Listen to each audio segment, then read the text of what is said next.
I'm Tenitra Batiste, and yeah, it's December, but it still feels like Groundhog Day. I'm Tori McElhaney. My mama always told me if I don't have anything nice to say, don't say anything at all. I'm Aaron Freeman, and we got 4 more weeks of this, and then it's all over. Okay, thank God. I'm Jarvis Davis, and Raheem doesn't have an answer, but we do. Rise up, A-Town. It's the Falcons Squad. Everything Atlanta Falcons every week. Breaking down all the big hits and game-changing plays from the ATL. The way only the Locked On Podcast Network can. Straight from the ATL, the Falcons Squad Show starts now. Welcome into the Falcons Squad Show, your home for the best Atlanta Falcons football talk. I'm your host, Tenitra Batiste. Alongside me are Locked On Falcons host Aaron Freeman, Locked On analyst Jarvis Davis, and Falcons senior reporter Tori McElhaney. The Squad Show is part of the Locked On Podcast Network, now the #1 sports podcast network. And today's episode is brought to you by FanDuel. If you want to be right in the middle of the action this season, visit FanDuel.com and place your NFL live bets all season long. So, was it what the Seahawks did or what the Falcons didn't? We'll discuss. And yeah, you still have to give Bijan his flowers. We'll download on that. Also, where's that Jalen Watson type effort from this team? We'll debate it. But first, let's talk about this groundhog situation with this franchise. So kind of taking it 30,000 feet, Jarvis.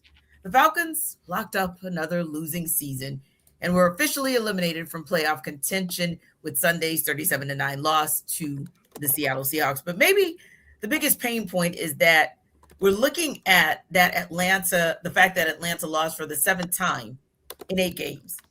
You locked up the franchise's 8 straight losing campaign. That matches the longest stretch of futility in franchise history. So why are we here? Why are we here at this point of ineptitude again? You know what? I'm glad you framed it that way. Talking about a 30,000 foot view. I can point out some stuff I did not like when I went back and watched the film, but I think I'm gonna back this thing up a little bit. Okay. Like I think that listening to Raheem Morris's post-game press conference and him pointing out the fact that kickoff return was the thing that was just so debilitating that they just couldn't. That was the thing. That was the reason why they lost this game, or that was the snowball effect, right? And then as I continued, I heard Kirkington come on and say, "You're like, man, that doesn't matter. Like, you have to. This is a professional football. We have to figure out a way to come back." And just from looking at that and thinking about that and just the mindset, right? It was an automatic answer. You came right off the bat with it. It wasn't anything that was conjured up or anything like that. When you got the head coach saying that this one play was the reason why we lost this game, I think it's a mindset, because I feel like look at when the Falcons get down. We've talked about on plenty post-game shows and our weekly during the week as well when we talk about Falcon Squad. It's just like when this team gets down, it's over. It's over. Like even if they were to even come back and tie this game up, we still feel like, or I know I felt like, yeah, they're still gonna figure out a way to lose this game. And I think that's come from the mind. That's come from the coach. If your coach is sitting up here pointing out one singular thing, that the reason why you lost this game, and your quarterback is coming right behind you and saying, "Man, we got 2 more quarters to go. Like, we got to figure out a way to get back. You were down 1 score. You were down 1 score, and that was the thing. That was the thing that took you out." So yeah, I think it's a matter of the mindset of the head coach, and we all know that teams take on the identity of their head coach, and that's why we're here where we are right now. And this team not really having a chance once they get down. Once they get punched in the mouth a couple times, it's just like, all right, here we go again. Yeah. And for you, Tori, and you can take, Tori, the 30,000 foot view from the perspective of this regime and kind of the trickle down, or you can take it from the 30,000 foot view of, we've been having this conversation, Tori, for going on a decade. I mean, but ultimately speaking, it's like the ineptitude and kind of coming back to the same space, seemingly at this point of the season, every single year, year after year after year. I mean, it's just frustrating And I'm sure for you, because you cover it even more closely than we are, being in the building every day.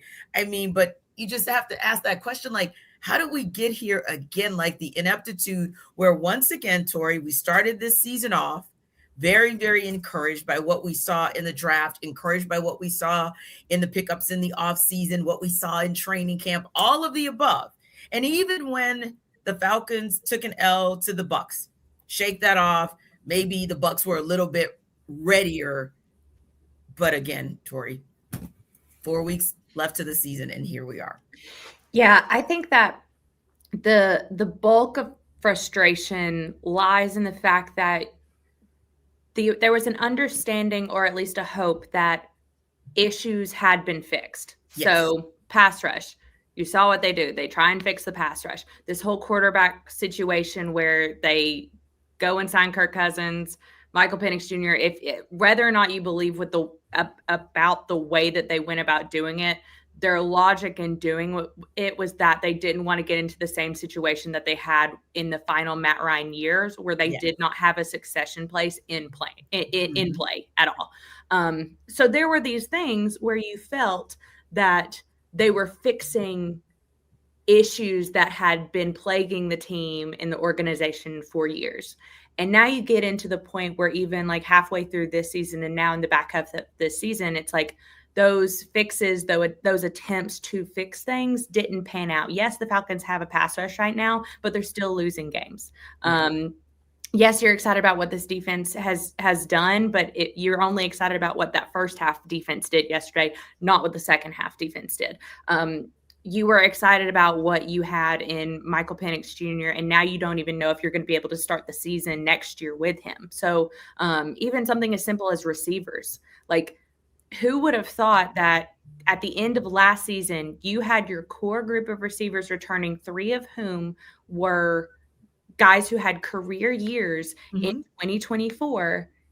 Nothing changed with the receiver room. And yet here you are in week 14, week 15, and you don't have anyone outside of Drake London that you feel you can rely on. Like those are all things that you thought were fixed. And that's why there's frustration. And that's why I understand the frustration and why it does feel so bleak right now, is because you thought that all of these things you could tick off and you could check that they were on the right path. And now you're looking at it and you're like, actually, no, there's no evidence to feel that way.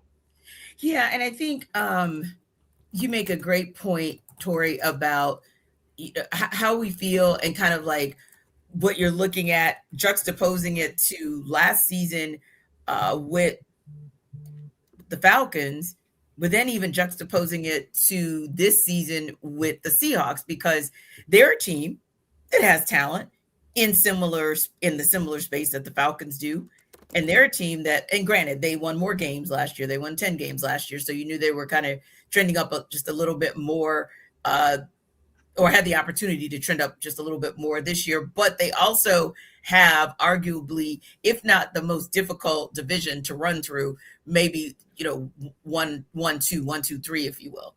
However, you're seeing them produce. You're seeing them figure it out. You saw them figure it out the second half of yesterday's game. And I think that's frustrating as well, because Aaron, when you start looking at those teams that were maybe with their coach like year one last year, or they were maybe ascending, and you thought that the Falcons would be right in that space, it's hard when you're staring one of those very teams in the face yesterday and kind of seeing in them what you thought you would see in this Falcons team in year 2 under Raheem Morris.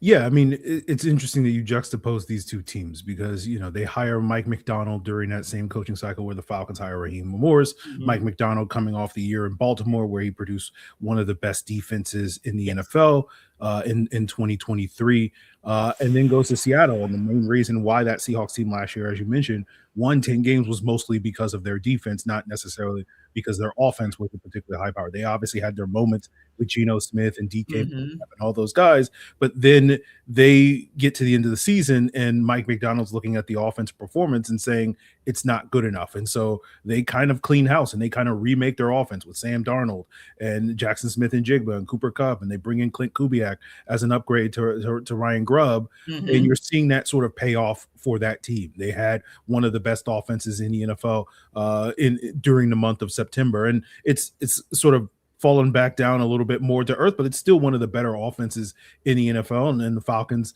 got, to experience that firsthand in the second half of this past game. And then you also have the defense continuing to play at a high level and several advanced metrics indicating that Seahawks defense is the top defense in the NFL currently.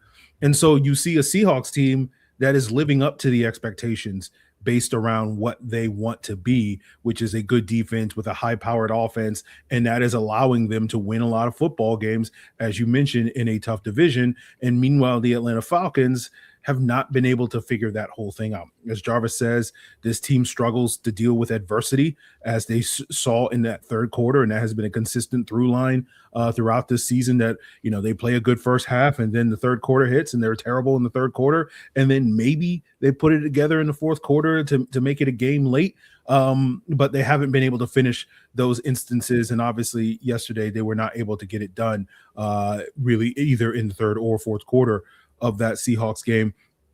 And then piggybacking off what Tori says, it's like, it feels like this team has been playing whack-a-mole the last couple of years, where it's just like, okay, here's an issue. Here's the quarterback issue. And it's like, well, 2023, it's like, oh, well, the quarterback's not a problem. We got Desmond Ridder. And it's like, well, the quarterback was a problem. So 2024, okay, we're going to fix the quarterback issue, but you still got to deal with the pass rush. But, we're not going to worry about the pass rush. And then the pass rush becomes an issue. Yep. And then, you invest in the pass rush this offseason, and now these other issues, you got the wide receiver core, the cornerback room, the offensive line needs to be remade, and it feels like the Falcons are constantly chasing success as opposed to getting ahead of it, and that was, I think, contributes to a lot of the frustration, because as you look towards the immediate future, it's hard to be as optimistic as you maybe have been the last couple of years, where it's like, okay, well, if we just figure out this one element, we'll be fine. And it's like, no, there's multiple elements, and some of the elements, as Tori mentioned, haven't quite been figured out. Like you maybe have solved the pass rush, maybe, we'll see, right, what these young guys develop into, and do they let guys like Leonard Floyd and Arnold Ebiketie and David Onyemata walk out the door, and does that lead to a drop off similar to what we saw in 23 to 24 when you let a lot of veterans go, or in 2017 to 2018 when you let a lot of veterans go? And then you still have questions about the quarterback position, and then you still have all these other issues on the roster that you still have to address. And so the Falcons, I think, have a lot of work to do over the next couple of years. This is not going to be a simple fix for this football team. And, on top of that, that's the long-term outlook, and the short-term outlook is just like they just really struggle to find ways to win football. And so it's just a deluge of a disappointment with the Atlanta Falcons, because it's like you can't even go to the games today and feel good about, well, they're at least, doing fine, at least maybe for two quarters. And then long-term outlook looks bleaker than it has looked in a very, very long time for this football team. Yeah. And speaking of that, the third quarter struggles are absolutely epic when it comes to this team, JD, because, hey, Falcons going into week 14, minus 19-point differential in that quarter, pretty much bottom of the barrel in the league. And then Sunday, the Seahawks dropped 17. That's the most the Falcons have allowed this season. So it's like, you hate to say getting progressively worse, but that's what it feels like, especially then you put on top of that, the Falcons didn't even put points on the board. I mean, what do you, in that quarter, what do you think is the biggest reason that the Falcons have struggled this season to start the second halves? Because they never have the ball. Let's say that. Because they always want to take the ball because they're going to score. And by the way, I did a little research, T. Going to find out that they're one of the worst teams in the entirety of the NFL when it comes to scoring a touchdown on opening drives. So, make the adjustment, sir. I'm not going to go on that rant again, but to answer your question, I feel like a lot of times it just goes to show when it talks about adjustments. A lot of times when you go into halftime, you're responding to what happened to you in that first half. And then if things are going well, you're reiterating what you did in the first half, and you're throwing things out there that they actually could do to try to adjust to the adjustment, right? So, and you have those conversations. But, when the Falcons went in, the Seahawks were able to get, that field goal right before half, and then they made the adjustments. They said, all right, guys, we're going to start this thing off right. We got the ball. We're taking that kickoff, and we're going to take it to the house, because that's been a weak point for them the entire season. And we see some things that they haven't adjusted. They haven't made adjustments. And then what happens as soon as they come out? Arnie Ebiketie is on kickoff, a guy that is not an open field tackler. So I don't understand why he's on there in the first place. He misses the tackle. He is off to the races. So it's just, if that is your response to trying to fix things, like you're in a really bad space when it comes to second half of games, when people aren't able to take advantage of your deficiencies in the first half. They're going to make sure they reiterate that at halftime. Like, hey, man, we need to take advantage of this. And that's exactly what the Seahawks did. So it all boils down to not being able to make adjustments initially. And then if your things are going well for you, you're not adjusting to the potential adjustment that's going to come, because it's going to come. This is the NFL. That's a really good football team. So for you to expect things to turn out the same way, and you diddle around on offense, and your defense is going to hold those guys down for 4 quarters, and Jackson Smith and Jigba is going to get shut down no, it doesn't work like that. So yeah, I think that having thinking highly of yourself when it comes to who you are and what you actually are, that got them in trouble. And you see what happened, and it happens consistently. I think a point too that I think I hear a lot from the fans is this idea of doing the same thing over and over and getting and expecting different results, and like that being the definition of insanity. And like I think that there's this one example of like third downs that third downs continue to be a place where drives go to die.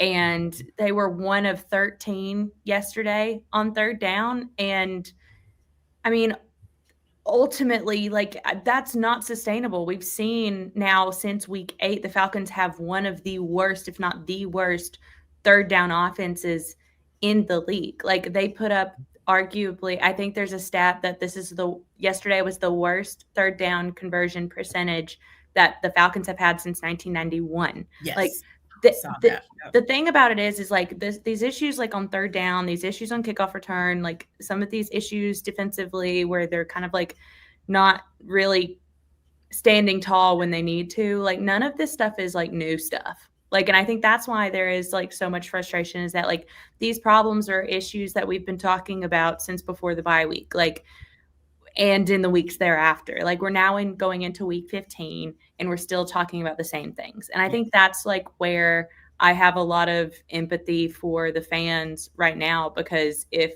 there isn't anything that's being changed like noticeably, then like, of course they're mad. Of course they're upset. Like, if their team's losing games, like, I don't blame anyone for that. Like, and they're not like seeing the adjustments needed in order to find success, kind of using that third down example. Like, this is something we've been talking about for weeks. Like, it's not new. Yeah. Yeah. And talking about what Jarvis said, where it's like this team continuously comes out flat in the third quarter, and other teams come out and they get the spark that they need, either whether you want to blame that on adjustments or coaching, all those various things. But like, that has been a consistent through line for the Atlanta Falcons. Now, occasionally they've come out in the third quarter, but it's usually been because it's been sparked by like a big kickoff return by Jamal Agnew, or Bijan busting a 60-yard, play or something like that. And like, it just kind of feels like the Falcons are kind of waiting around for someone to make a play. And far too often it's the opposing team that is the team that's making the play, and the Falcons are just kind of looking around me like, okay, who's going to step up and do something? And then everybody else is kind of doing that, and no one does it. And you get into this third quarter malaise that has been a consistent through line. And, Jarvis said it, like, maybe they could switch some things up in terms of how they attack things, and maybe try to flip that by, let's defer to the second half, and hopefully that will allow us to spark things. But Raheem has stated several times that he's a firm believer in getting the ball first to start fast, and we'll see if he changes that in the last 4 weeks. But, I remember, I think the last time the Falcons scored on their opening drive in the third quarter was in the Colts game, And that was a game where the Colts took the ball first in that game, and the Falcons got the ball first in the second half. And so it's like, coincidence? Probably not, but we'll talk about that later, I guess. Yeah, and we'll also talk about some of the weak points that you guys alluded to, but asking the question as well, was it the Seahawks and what they did, or was it what the Falcons didn't do? We'll take all of it under further review.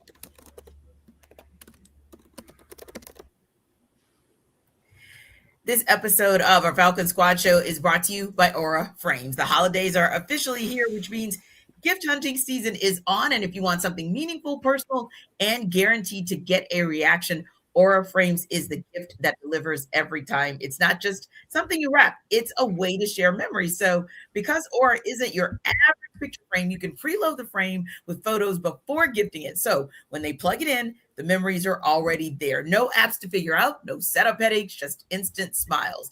So packaging comes gift ready, no price tag, no wrapping needed. It's a huge win. And it's a holiday gift that actually gets used, not forgotten in a drawer. And you can also add a personalized message right inside the frame so the gift feels thoughtful the moment it's open. So for a limited time, save on the perfect gift by visiting auraframes.com to get $35 off Aura's best-selling Carver matte frames, named #1 by Wirecutter, by using promo code LOCKEDON at checkout. That's AURA frames.com, promo code locked on. This deal is exclusive to our listeners, and frames do sell out fast. So order yours now to get it in time for the holidays. Support the show by mentioning us at checkout. Terms and conditions apply.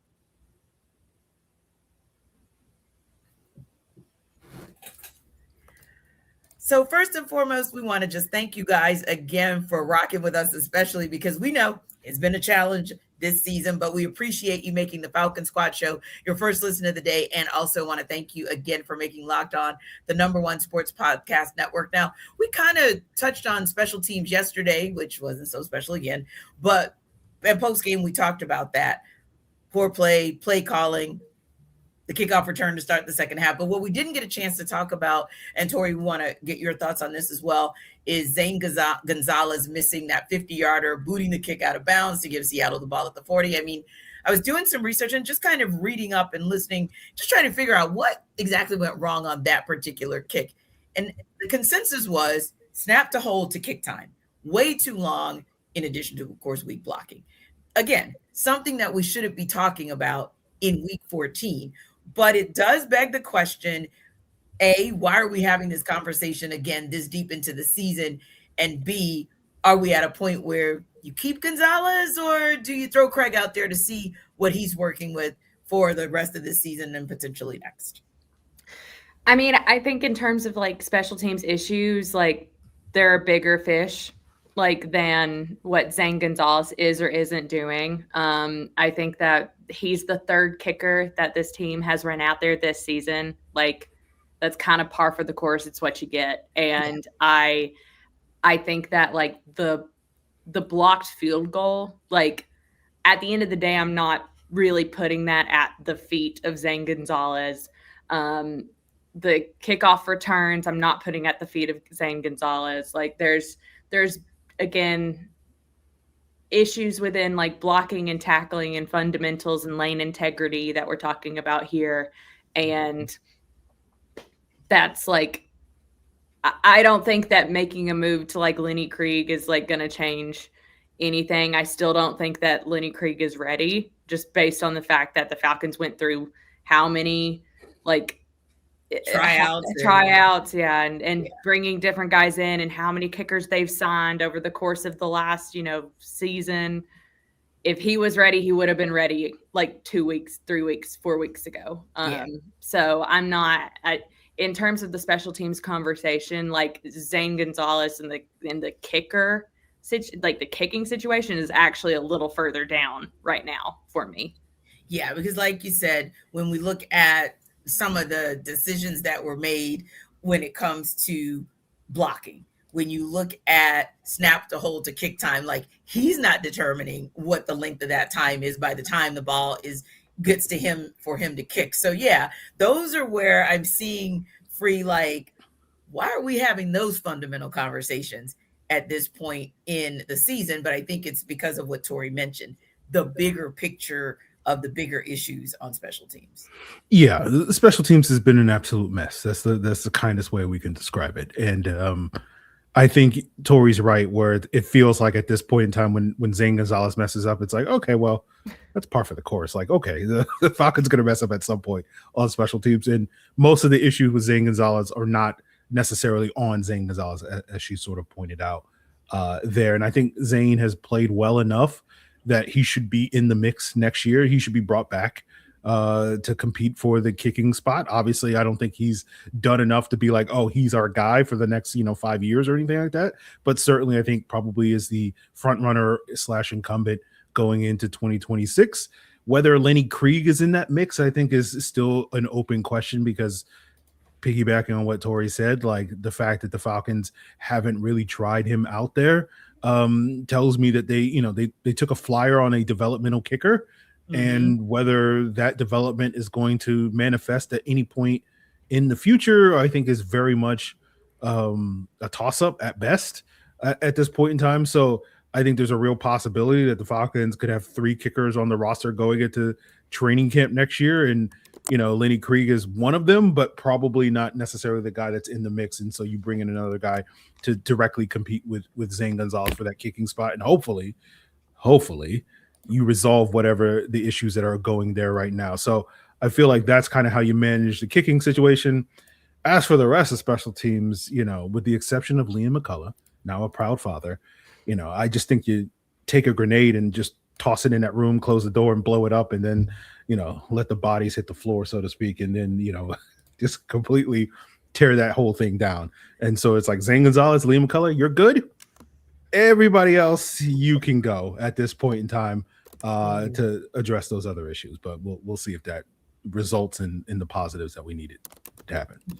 And Jarvis, if I could just, before you answer that, I saw something in the chat, the comments, that I thought was interesting, but I wanted to just address it real quick. So Maz N6N asked, Tori, please ask the head coach, how come we scored 9 points on offense and the blame attention is put on special teams? So Tori, if I may take just a little bit of license here, it's not that we're not looking at the 9 points scored on offense. Oh, we're coming for them too.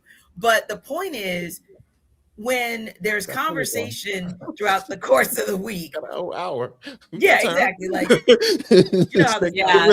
I was asking a question about special teams. I'm going to answer a special teams question. Exactly. Right. So thank you. Exactly. Okay.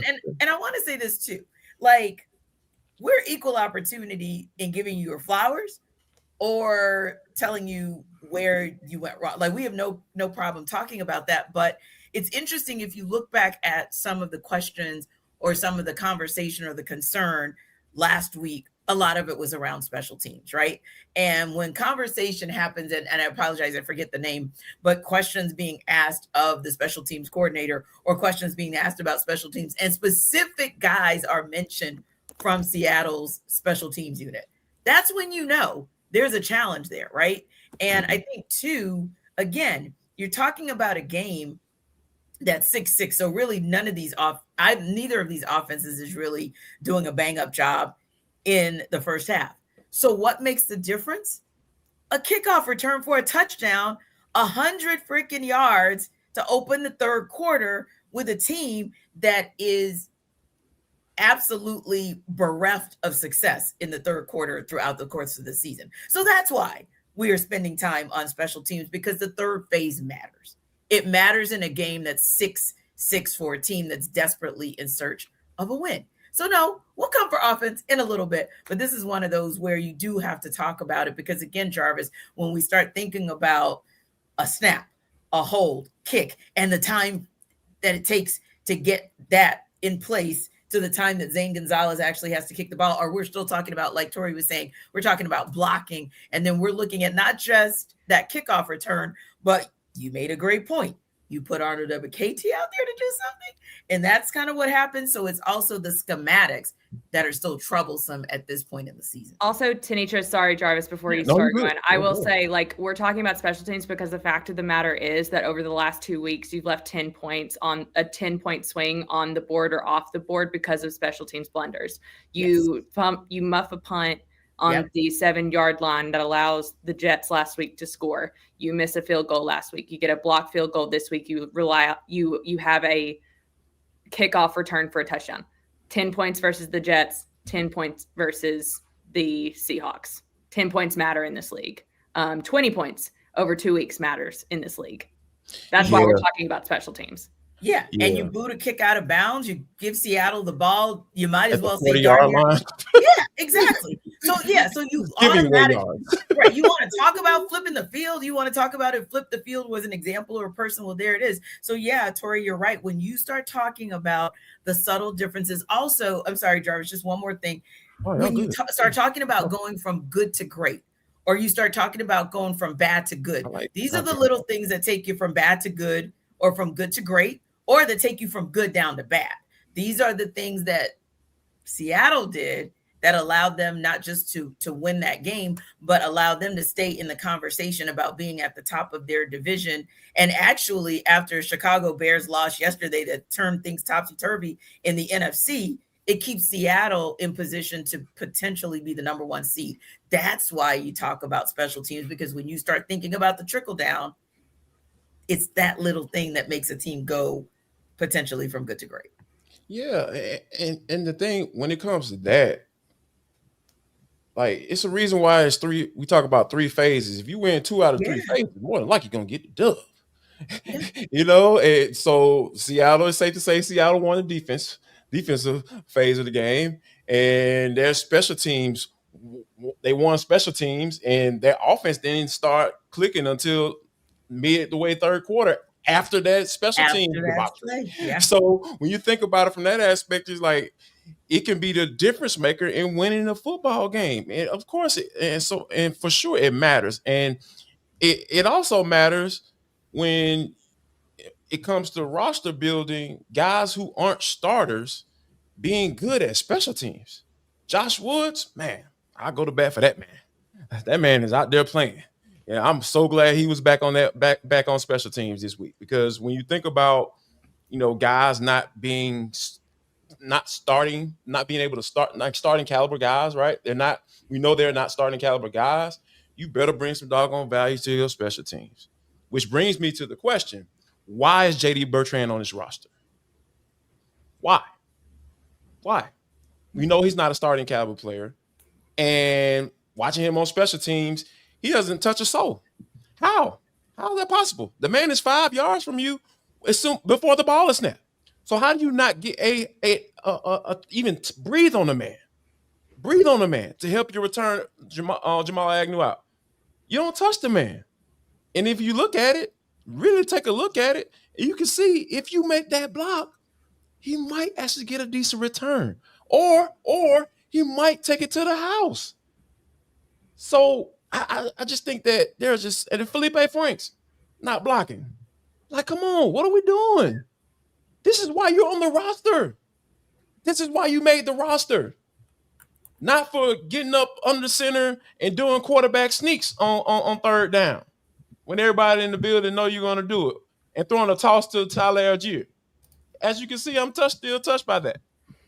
So it just like, it just makes no sense to me that you have guys that don't bring value. If you don't bring value to this roster, I don't care what number it is, whether you number 1, QB1, or you number 53. Like, dog, you got to be able to bring something to the table when you do touch that field. And you got guys that are at the bottom of this roster not doing what they're supposed to do. And then you putting guys in situations, on Ebiketie, that he's not going to succeed. Making an open field tackle? No. No. The way he's going to succeed is rushing the quarterback. And you can barely get on the field with that. So, yeah, special some teams. of those, and roster construction matters. And some of those may be the reason, if we look at it in its totality, in why we saw what we saw in the first half versus what we saw in the second half against the defense. But I still want to ask you guys if you think that was more Falcons or if you think that was more the Seahawks. We'll talk about that next up. This episode of our Falcons Squad Show is brought to you by Game Time. The World Cup is coming back to North America for the first time since 1994, and with 48 teams for the first time ever. It's going to be massive, but let's be honest, getting tickets is usually the hardest part. That's why the Game Time app is clutch, finally giving fans a real advantage when it comes to snagging seats. With Game Time, you can track price drops in real time, get alerts when great seats open, and buy tickets the moment they hit the app. It puts the power back in your hands and makes going to the World Cup realistic instead of impossible. Now, the seat view feature is a game changer. You literally see what the pitch looks like from your exact seat before you buy. Prices include fees up front, which you're going to love. So no last second surprises at checkout, and alerts for teams and matches make it easy to grab tickets the moment they drop instead of missing out. So take the guesswork out of buying World Cup tickets and every match, concert, or event with Game Time. Download the Game Time app, create an account, and use code LOCKEDONNFL for $20 off your first purchase. Now, terms do apply, but again, download the app, make an account, and use code LOCKEDONNFL for $20 off. Swipe, tap, ticket, and go Game Time.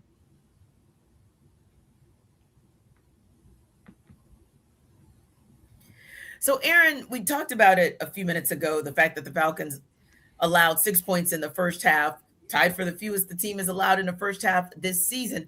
But then that second half came, and the Seahawks rattled off 17 points in the third quarter, and we know what the end result was. But was the second half defensive sort of debacle more about what the Seahawks did or what the Falcons did not do? I think it's a little bit of both, but I'll put more of the credit on the Seahawks. Yeah, give me your 60-40 kind of. Yeah. I think the Falcons went into this game where basically they made the decision. We believe that we can man up the Seahawks, and they had AJ Terrell against Jackson Smith and Jigba. And for the first half of the game, that went pretty well for the Falcons, that they were able to keep him contained. And I felt like, particularly in the third quarter, you started to see the Seahawks exploit that with certain route concepts, that they were able to take advantage of the Falcons' man coverage with some of those crossing routes, which are kind of the most difficult routes to cover for a man coverage corner, where you have to basically chase a guy halfway across the field. And the Seahawks were able to get a couple of explosives on that one scoring drive in the third quarter. Then you saw the Cooper Kupp touchdown where they were able to use a rub route against D'Alford. That's another way that you beat man coverage. And so I think the Seahawks basically were like, okay, we see what the Falcons are doing with their man coverage in the first half. And they went out in the second half and were like, okay, well, here's the way that we can beat this with these, pretty basic ways to beat it. And, that's kind of the issue when it comes to defense, where regardless of what style of defense you want to play, there's always ways to exploit it. Defense is really just kind of doing your best to kind of hold the line, as opposed to we're going to play a style of defense that is going to automatically shut down a team. It boils down to you make some choices, you got to go out there and execute. I also think the Falcons were probably a little bit better getting pressure early in the game. That also slowed down the Seahawks offense. And as the game wore on, with Jalen Walker exiting the game, James Pierce dealing with his quad injury as well, that led to them not being able to get as effective pressure as the game wore on. So I think it was mostly the Seahawks making adjustments in this game that led to their success more so than the Falcons not doing anything. It's just, I think Seattle had good answers for what the Falcons were doing well in the first half. Yeah. What about you, Jarvis? When you look at the results in the second half, especially that third quarter, do you feel like the success that the Seahawks had on offense was more about what they did or what the Falcons didn't do on defense? Oh no, I kind of push back on what Free said, because I feel like in the first half of this game, there were moments where guys weren't making plays, meaning guys in black and red jerseys. Like, for example, Ruka Rororo.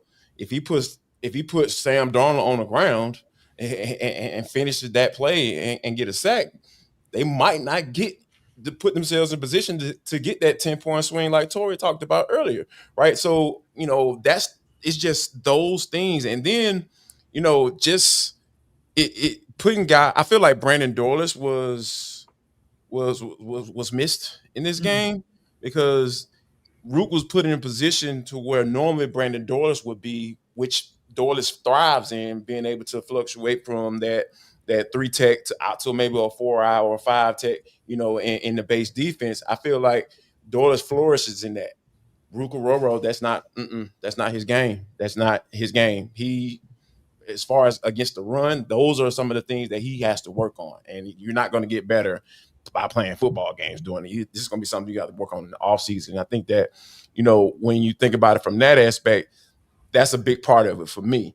I feel like there were guys that were out there, they had the opportunity, they were put in position to make plays, and they did not do that. So for me, I would lean more towards the players. But however, I do understand, like, that's a good football team. That's a good football team. But Sam Darnold was looking like the Sam Darnold that's seeing ghosts in that first half, for sure. And when you think about it from that aspect, that just tells me that the game plan was there, and guys just didn't make plays when they needed to make plays. It was just a bad situation for the defense as a whole. Yeah. And of course, Brandon Dorlus among the 6 inactives for the Falcons Sunday, which of course also included Drake London. But for you, Tori, when you kind of look at what happened in the second half, more Seahawks or more in what they did, or more on the Falcons and what they didn't do? I agree with what Free said about, like, there were very obvious game plan specific things that they decided to take advantage of in the second half that they weren't really going after as much in the first half. But I also do think that, let's be real, I think this defense was tired. I think that they were pretty exhausted by the time that you got to the final minutes of that third quarter. I think that they didn't really have a lot of gas left in the tank. And I think that when you aren't having your offense do anything with opportunities that you gave them earlier in the game, i.e. the Mike Hughes interception that didn't turn into any points at all. I mean, I saw a stat where the Falcons have 16 takeaways this year. They've only scored 19 points off of those takeaways in response to those takeaways. The only team with less points scored are the Jets. The Jets have 2 takeaways this season, for context. So yeah, that doesn't, unfortunately, even if this defense is playing lights out, which we saw them play lights out in that first half, a good offense is going to start taking advantage and having their moments, as we saw the Seahawks do yesterday. It was just kind of one of those things that was a matter of time. Unless you're going to be able to find a way to help this defense out in that third quarter, like it was inevitable that this was going to be the end result, I think. Yeah, because you think about the fact that the Seahawks taking away the kickoff touchdown, their next drive was a 5-minute drive. And you're right, Tori, like that doesn't really give that defense an opportunity to catch its breath. And then, of course, they go, and that was for a touchdown, but then they also get the ball back, go another 6 plays, take another 2 minutes off the board. And another reason that's so important is because really at halftime, everything was even the time of possession, right? Right around, I think it was like right around 15 or so minutes for each team, 16 minutes for each team.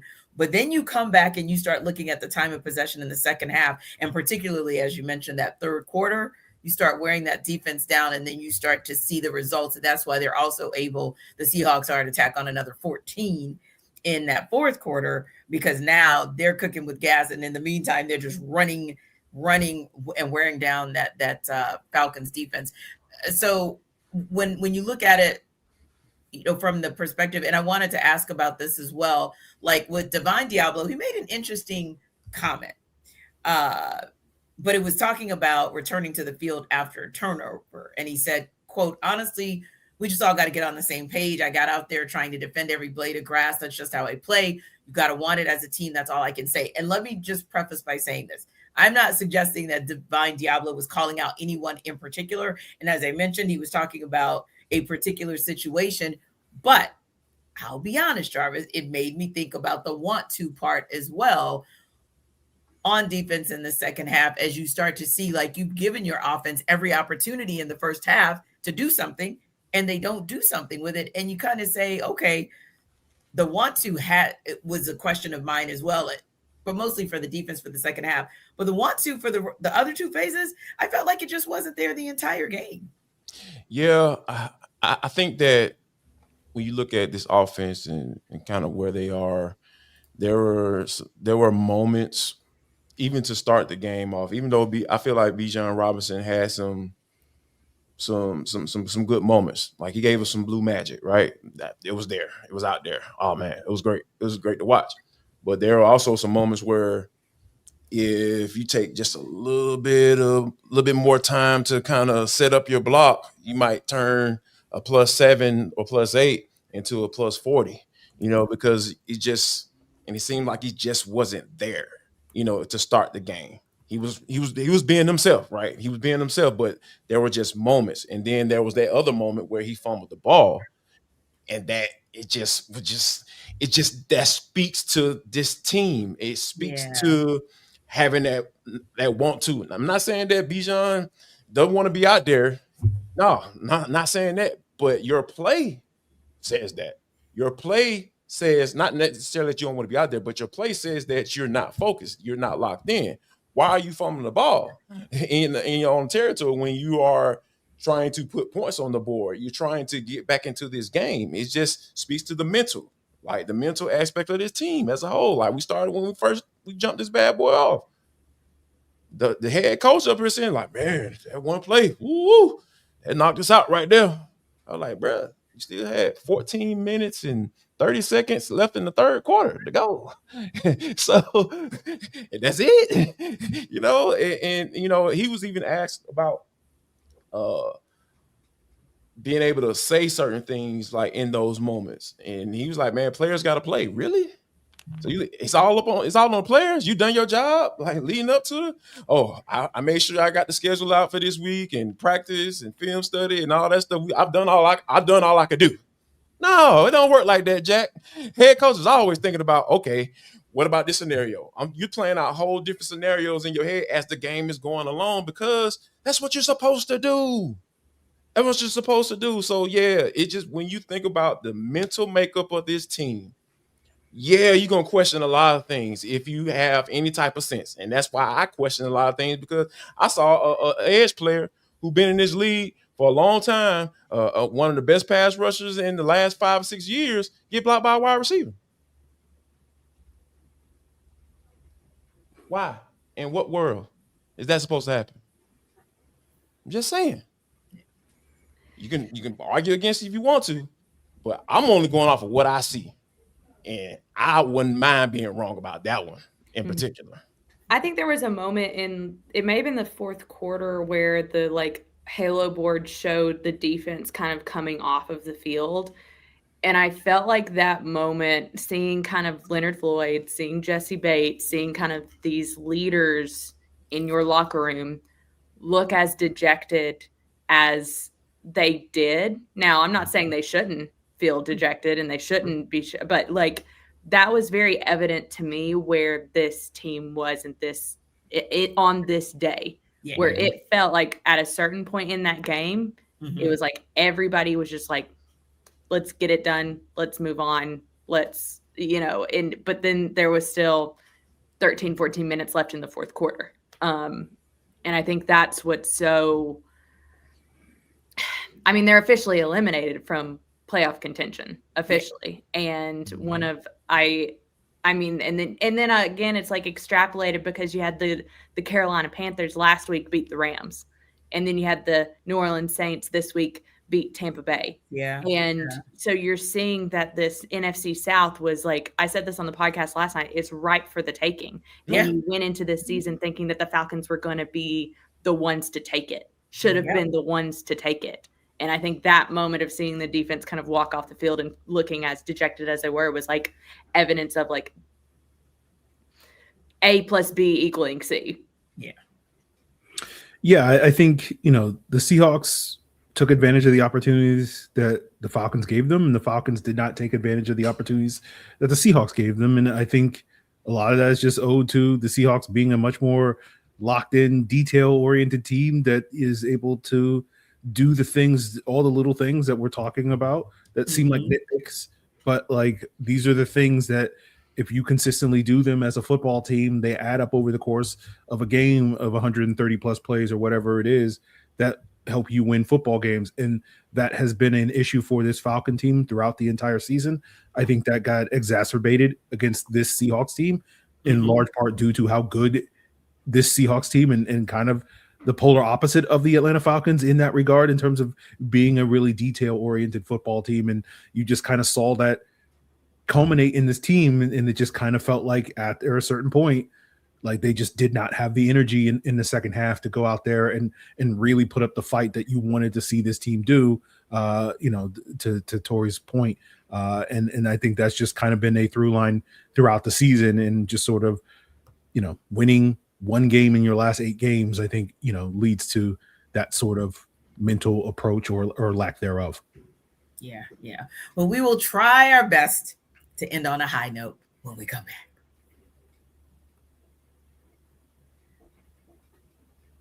This episode of our Falcon Squad Show is brought to you by FanDuel. NFL Sundays move fast. One big play, as we talked about, and suddenly everything hits different. That's what makes live betting with FanDuel so exciting. You're not just watching the game, you're reacting to it in real time. And with FanDuel, you can place bets at the action unfolds, every drive, every momentum swing, every highlight moment. Live betting, it's best when the game starts to shift. A receiver gets hot, the defense tightens up, or the momentum flips after a turnover. FanDuel lets you jump into the moment. Live spreads and money lines adjust instantly. Player props update as guys heat up. You can be next touchdown scorers, or bet next touchdown scorers rather. Drive results, totals, and more. It keeps you locked in every snap, every drive, every possibility. So if you want to be in the right middle of the action this season, visit FanDuel.com and place your NFL live bets all season long. Again, that's FanDuel.com to place those NFL live bets all season long. FanDuel, the game moves fast, and so can you.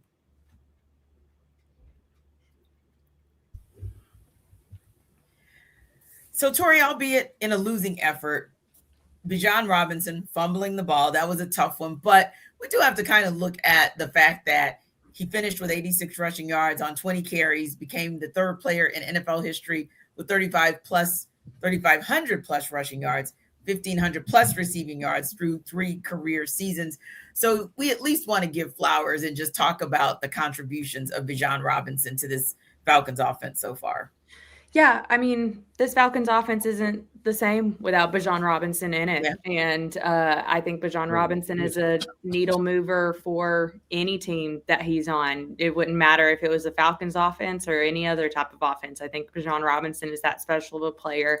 I know I just tweeted this story out, but like, just because Atlanta's record doesn't match the year and of like the magnitude of what Bijan Robinson has done this year, like, doesn't mean it should be overlooked. I've said this before and I would say it again. Like, a lot of times I feel like in the last few years, like, individual Falcons players have had like really, really good years, career years that would be talked about across the league if the team was winning. And I feel very strongly that Bijan Robinson this year would fall into that category, that if this team was still in playoff contention, if this team was around 500 in their record, more people nationally would be talking about the talent of Bijan Robinson. So vote for Bijan Robinson for Pro Bowl. Like, I think that's kind of it. Like, I think I'm worried about what the rest of his rookie deal looks like now that we don't really know exactly what 2026 is going to look like, but at least, you have Bijan. Yeah, at least you have Bijan. And Aaron, that is somewhat of a bright spot. I mean, I know it almost feels frustrating because it's like, wow, you get out of Bijan Robinson just a player who continues to elevate his game. And again, taking nothing away, we know the fumble was a tough one yesterday, to a tough pill to swallow.